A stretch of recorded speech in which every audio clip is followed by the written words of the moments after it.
Well, I found a girl, beautiful and sweet. I never knew you. 100 pages की उनकी workbook है, तो मतलब सब कुछ उसी से था। उन्होंने आप अगर जितना समय होता है 8 घंटे सो के भी, उसमें भी काफ़ी समय होता है कि आप पढ़ सकते हैं और भी काम कर सकते हैं। मतलब ऐसा नहीं है कि मैं कुछ बाद में मैंने जो भी मुझे सही लगा उसके बेसिस पे मैंने अराइज़ को डिसाइड किया कि I will go with Arise. Exam is not that tough. Medicine you have to read from Priyansh sir only. सारे सब्जेक्ट्स नहीं पढ़े थे, मतलब 11 टू 12 सब्जेक्ट्स, तो बाकी तो मैंने एक बार पढ़े भी नहीं थे। जो भी टीचर्स पढ़ा रहे हैं और बस वही आपको पढ़ना है। अगर एक जो मैंने गलती करी वो थी प्रैप लेटर से क्वेश्चन सोल्व करना। मैं गलतियाँ करता था, मतलब एक्चुअल में पढ़ने का तरीका ही मुझे काफ़ी लेट समझ में आया 2-2.5 महीने के बाद। तो लेकिन फिर भी मेरा जो कैचिंग कैपेसिटी था वो इतना नहीं था, मतलब मैं फोकस करने की कोशिश करता था लेकिन सैचुरेशन आ जाता था। तो उसके अंदर दीपक मारवा का जब मैंने कंटेंट्स देखा तो उसमें करीबन कितने वीडियोस थे मैंने कैलकुलेट किया, तो उसको देख के फिर मन ही नहीं किया, क्योंकि मेरे को लगा कि ये तो मैं नहीं कर सकता ये सब। और फिफ्थ ईयर के लास्ट में मैंने सब्सक्रिप्शन, कभी पहले ऐसा कभी इंटरव्यू किया नहीं है। नहीं नहीं, कैजुअल टॉक है, मतलब ऐसे ओके कोई ओके ऐसा है। So hello everyone, welcome back to the FMG got latent का न्यू एपिसोड। एंड आज हमारे साथ है हमारे special guest doctor Ashutosh Mishra from Osh state university. भैया आप अपने बारे में थोड़ा बता दीजिए ऑडियंस को। Hello everyone, my name is Ashutosh Mishra and मैं ओस स्टेट यूनिवर्सिटी से हूँ, pass out, and this time I cleared FMG with score a little less, I think 150 I scored. So I actually don't consider myself to be giving opinions to anyone, but as these guys insisted, so okay, I will clarify on whatever things they ask on my behalf. जैसे भैया ये जो है हमारा show, ये लेटेंट्स के लिए है, तो यहाँ लेजेंड्स नहीं आते, लेटेंट आते हैं आप जैसे। Okay, okay. तो इस I शो का think I think they are the legends, latents. Legends, या they are the legends. Yes. भैया इस शो का मेन एम ये है कि हम लोग ऐसी जो मिस्टेक आपने की वो दूसरे ना दोहराएं, और मतलब काफी चीजें को देखते हुए एक एनालिसिस करके वो अपनी स्टडी को मतलब कंटिन्यू रखें। Okay, okay.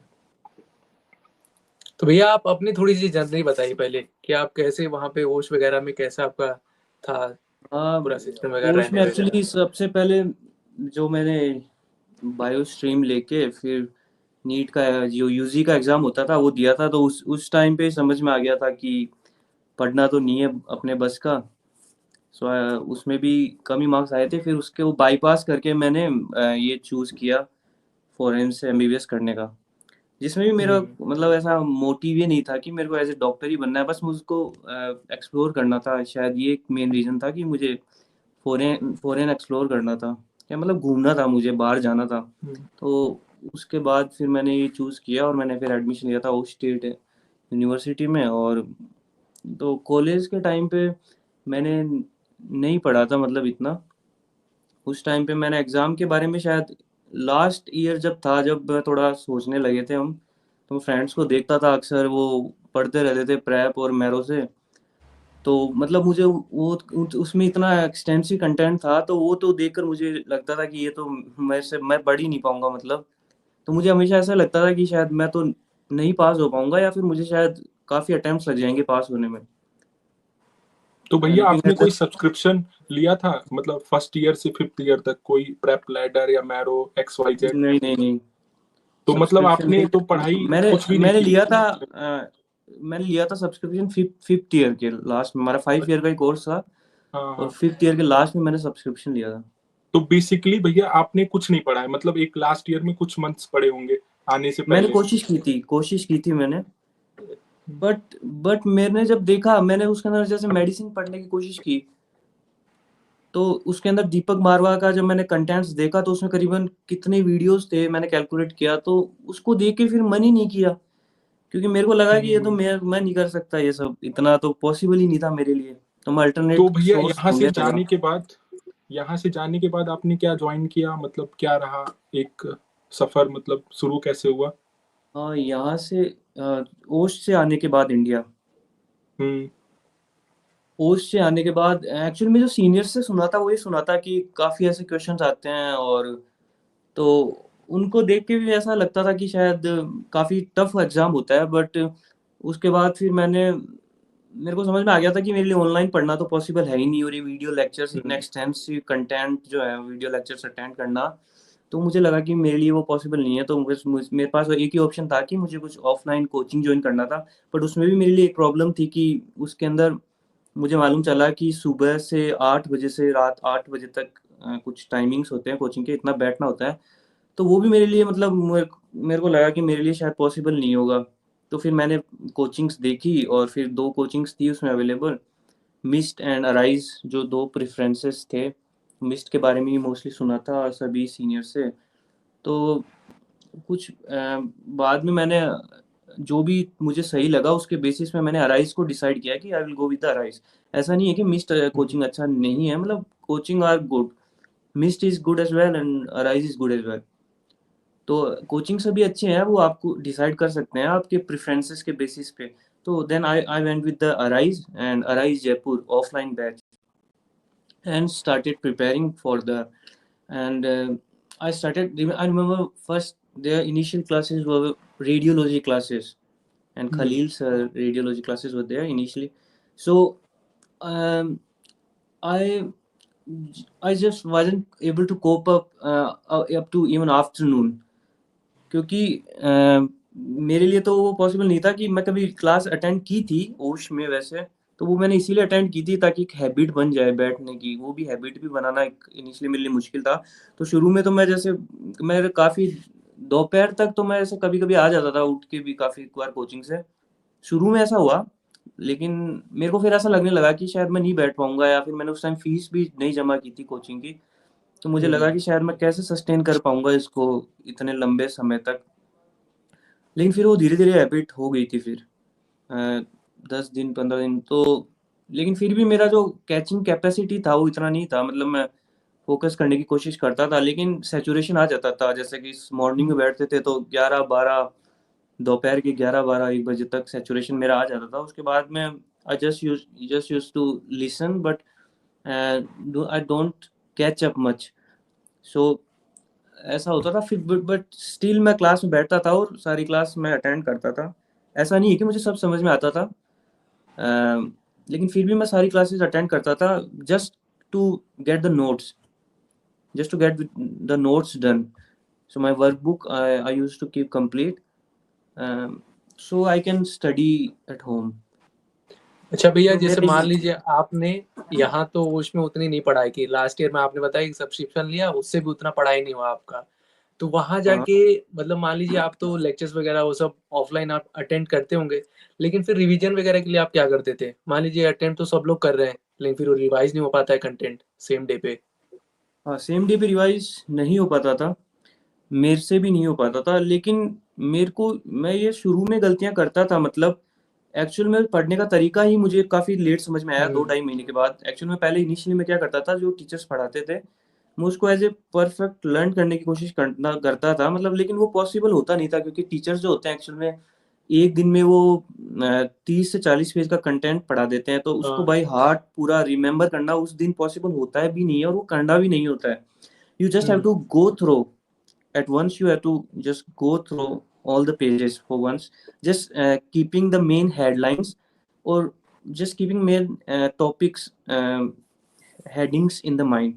Okay, so आपको just, और उससे आपको जो भी कुछ रिकॉल होता है क्लास के अंदर जो आपने जब सुना था, तो उस पे जो आपको कुछ रिकॉल होता है, you just have to remember that.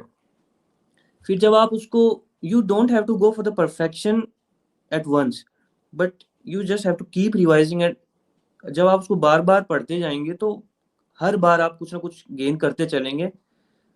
तो एक बार में आप परफेक्ट नहीं होंगे, बट जब आप उसको 5 से 6 से 7 बार जब आप पढ़ेंगे तो हर टाइम आप जब कुछ गेन करेंगे तो फिर आप धीरे-धीरे सीखेंगे। तो आपको ऐसा करना भी नहीं है कि आप सब कुछ एक बार में गेन कर लेंगे या अपने आप को एंग्ज़ियस फ़ील करें कि हमें समझ नहीं आ रहा है, या फिर कोई बात नहीं है। अगर आपको उस दिन अगर आप सही कुछ सब नहीं भी पढ़ पाते हैं, तो आप जिस दिन आपको छुट्टी हो जिस दिन, उस दिन आप उसको दोबारा रिवाइज़ कर सकते हैं और दोबारा आप उसको पढ़ेंगे तो आपको सब समझ में आएगा उस दिन। जैसे भैया आपने बोला 2.5 महीने तो मेरे को समझने में लग गया, कोचिंग कैसे कि मतलब अप्लाई करना पढ़ना है। कैसे, हाँ, उसके बिल्कुल। बाद आपने कैसे कवर अप किया उन 3-4 महीने जो बचे थे लास्ट? हाँ, एक्चुअल में टाइम मिल जाता है बीच में, एक्चुअल में कभी-कभी छुट्टियाँ आती हैं या कभी ऐसा, तो उस समय आपको टाइम मिलेगा तो उस समय आपको उसको वापस रिवाइज करना रहेगा, उसको आप कोशिश कीजिएगा कि उसको रिवाइज करते रहे। अगर आपको क्लास में ऐसा नहीं होगा, कि मेरे को नहीं लगता कि शायद जो वहाँ इतने स्टूडेंट्स जब बैठते हैं तो मेरे को नहीं लगता कि जो टीचर्स कंटिन्यूअसली डिलीवर्स लेक्चर, तो मेरे को नहीं लगता कि किसी भी स्टूडेंट को वो सब कैच होता होगा। बात तो सही है बट भैया। उसके बारे में आपको नहीं सोचना है कि मुझे समझ नहीं आ रहा है या फिर मैं कैचअप नहीं कर पा रहा हूँ। बस आपको पढ़ते रहना है, slow and study consistently. That's, क्योंकि सबका अलग अलग तरीका हो सकता है। आपको किसी दूसरे को देख के नहीं एंग्शियस होना है कि ये सब जल्दी पढ़ रहे हैं या फिर इनके मार्क्स अच्छे आ रहे हैं और मैं उनके साथ कोप अप नहीं कर पा रहा हूँ। Maybe you will catch up later at your own pace, so that's not to worry about actually. अच्छा भैया, आप जैसे आपको जब बाद में पता लगा कि इस तरीके से मुझे पढ़ना है, तो एक वैसा शॉर्ट में बताइए कि कैसे पढ़ना चाहिए प्रॉपर, मतलब जो आपको पहले ही पता लग जाता वैसा तरीका तो बताइए। आपके मार्क्स भी बढ़ जाते, मतलब कुछ अलग एक्चुअली चीजें हो मैंने जाती। जो मैंने गलती करी वो थी प्रैप लेटर से क्वेश्चन सोल्व करना।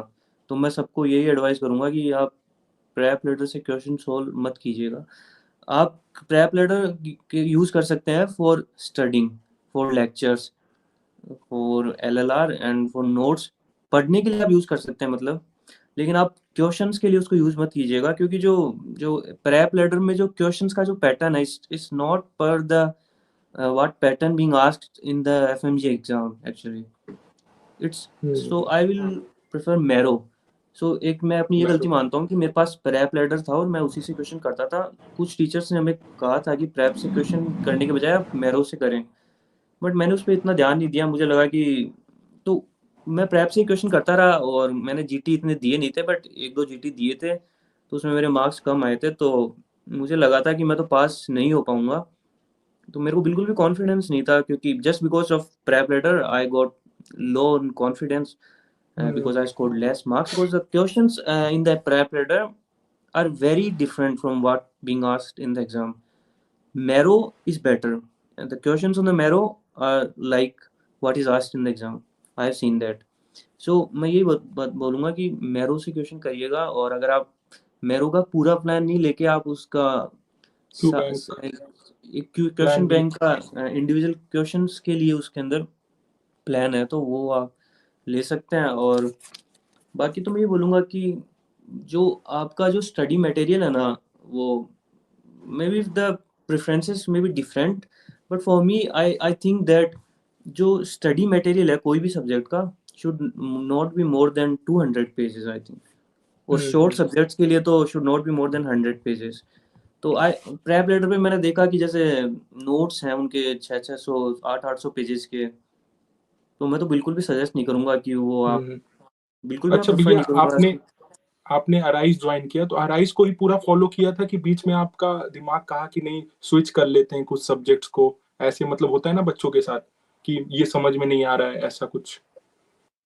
हाँ, ऐसा ऐसा भी होता था कि मैंने ऐसा भी देखा कि दूसरे टीचर्स पे कुछ स्विच करने का, पर इतना टाइम भी नहीं मिलता था एक्चुअली। फिर जब स्विच करते थे तो उसमें इतना टाइम वेस्ट होने लगता था कि लगता था कि अब इट्स नॉट द टाइम, तो फिर just go on with what being taught in the coaching. और ऐसा आपको ज़रूरत भी नहीं है स्विच करने की। You have to just stick to one source, that's all. जो भी टीचर्स पढ़ा रहे हैं और बस वही आपको पढ़ना है। अगर मैं I scored 150, that's because of my mistake. Because अगर कोचिंग में मैंने सब कुछ पढ़ा होता जो हमें प्रॉपर्ली पढ़ाया है, तो maybe I definitely, not maybe but definitely I would score much better, maybe more than 200। But मैंने वो सब पढ़ा ही नहीं था एक्चुअली, क्योंकि आप कुछ भी रीजन मार, मतलब शायद मैं इतना इंटेलिजेंट नहीं हूँ उन स्टूडेंट्स की जैसे, या फिर जो भी है, लेकिन मैंने सारे सब्जेक्ट्स नहीं पढ़े थे, मतलब 11 to 12 सब्जेक्ट्स। बाकी तो मैंने एक बार पढ़े भी नहीं थे। मेजर भैया सब्जेक्ट्स में हम भी मैंने, लोग एवरेज ही हैं, ऐसा इंटेलिजेंट तो हम भी लोग नहीं नहीं समझते कोई नहीं, होता है। It depends on you. सब लोग। So an average student can score good as well if he works hmm, hard. If he works hard, then anybody can score very good marks. So major अच्छा भैया, subjects जो, आपके मान लीजिए जी आपने सारे सब्जेक्ट तो पढ़े नहीं, तो आपके कौन से सब्जेक्ट थे ऐसे जो आपको लग रहा है कि पासिंग में बहुत हेल्प की और आपके स्ट्रांग भी हो गए थे? और इजीली ग्रैप्स कर सकता है एक एवरेज स्टूडेंट वो वाले सब्जेक्ट। जो अराइज में आपको एकदम रट गया था ऐसा हाँ। सब्जेक्ट? ऐसा सब्जेक्ट पीएसएम था। एक्चुअली पीएसएम मैंने कभी नहीं पढ़ा था और मैंने अराइज में जाके पढ़ा था। और मेरे को मैंने काफ़ी बार मैंने ऐसा था कि जो मैंने 4 मेजर सब्जेक्ट्स होते हैं, obstetric gynaecology, surgery, medicine and PSM, तो उन पे मैंने ऑब्स्टेटिक गायनेकोलॉजी तो पढ़ा ही नहीं था एक भी बार। और बाकी जो 3 सब्जेक्ट पढ़े थे ना उनको मैंने अच्छे से पढ़ लिया था। तो अच्छा। मेडिसिन जो थी प्रियांश सर थे, और मैं यही सजेस्ट करूंगा कि मेडिसिन तो आप उन्हीं से ही पढ़ें, प्रियांश सर से, जो भी कोचिंग पढ़ाते हैं। और उसके अलावा पीएसएम जो थे वो मुखमोहित सिंह सर थे, अभी शायद वो नहीं है, लेकिन वो जो जो भी एग्जाम में आया था उन्हीं के नोट से आया था सब कुछ। और मुझे ऐसा लगा नहीं था कि इनके नोट से आएगा, लेकिन आया था सब कुछ उनके नोट से ही था, नोट से बाहर कुछ भी नहीं था। और ऑप्थेल्मोलॉजी में मैंने अच्छा ग्रेस्प किया था। उसके अलावा ईएनटी मैंने काफ़ी बार पढ़ी थी। तो some subjects are there, you should not change the teacher, which I am telling. Medicine you have to read from Priyansh sir only. ENT you have to study from Raji Dhawan sir only. And medicine you have told, and PSM आप पढ़ सकते हैं। अभी तो teacher change हो गए हैं, उन्हें मुझे नहीं शायद सर, अभी भी भैया ऑफलाइन में मुक्त मोहन सर ही हैं, मतलब दिल्ली के ऑफलाइन बैच में हम लोग ने देखा हुआ है, तो उसमें अभी भी वो पढ़ा रहे हैं। ओके। अच्छा भैया, आप जब जीटी वगैरह दे रहे थे तो आपको इनिशियल स्टेज में कैसे मार्क्स आते थे और जीटी लास्ट के? 3 जीटी में हाँ। कितने मार्क्स आए होंगे? जो और आपने लास्ट दिए कितने जीटी टोटल?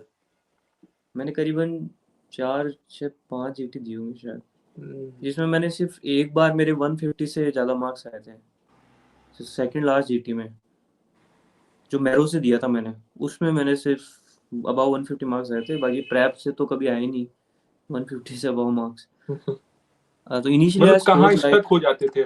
मतलब प्रेप के जीटी में कितने around marks approx? Around 135 to 145। और मैरो से मैंने जीटी दिया था तो उसमें मेरे करीबन 155 मार्क्स आ जाते थे। और कोचिंग के जीटी में भी आ जाते थे, मतलब एक कोचिंग का जीटी दिया था मैंने, उसमें 160 के अराउंड मार्क्स आ गए थे। बिकॉज कोचिंग का जो टेस्ट था उसमें मोस्टली वो क्वेश्चंस थे जो प्रीवियस ईयर क्वेश्चंस। तो but I don't use to follow, because मुझे ऐसा लगता था कि they don't going to they the exam is not going to repeatedly ask the same questions, मुझे ऐसा लगता था। बट एक्चुअल में the same topic they are going to ask, you know. Exam is not that tough.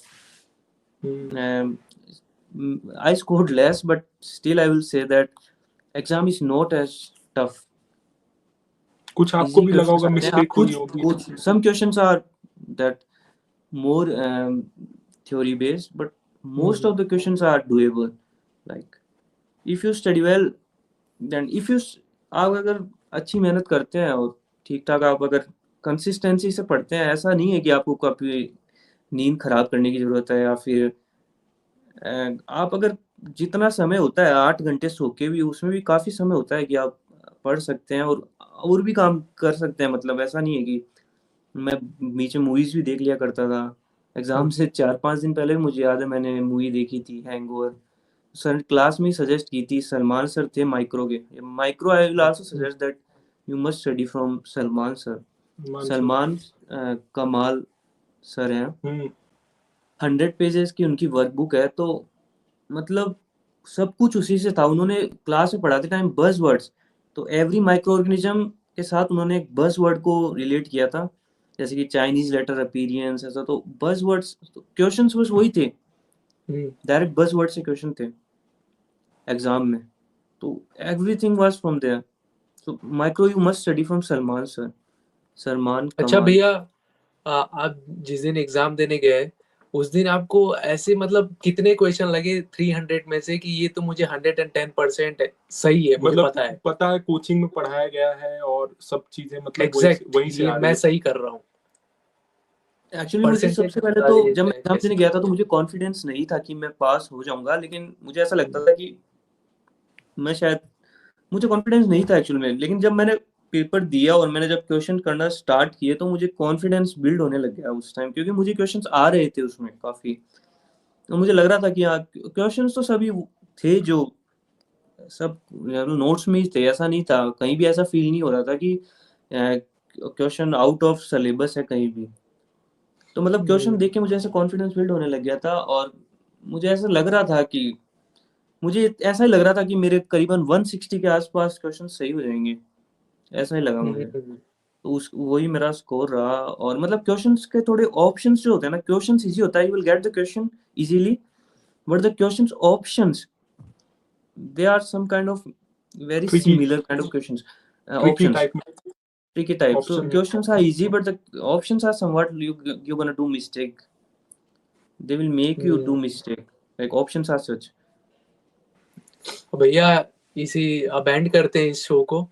भैया और एक एक चीज और डिमांड पे सर, भैया आप एक बार गाना सुना देंगे क्या, वो वाला आई फाउंड द लव, बहुत तगड़ा गाए थे आप, मैंने सुना हाँ, है।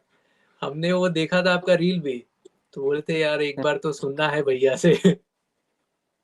uh, I found the love for me, darling. Just dive right in, follow my lead. Well, I found the girl, beautiful and sweet. I never knew you were the someone waiting for me. We were just kids when we fell in love, not knowing what it was. I will not give you up this time, baby. I'm dancing in the dark with you between my arms, barefoot on the grass, listening to our favorite song. When I saw you in that dress, looking so beautiful, I don't deserve this. Darling, you look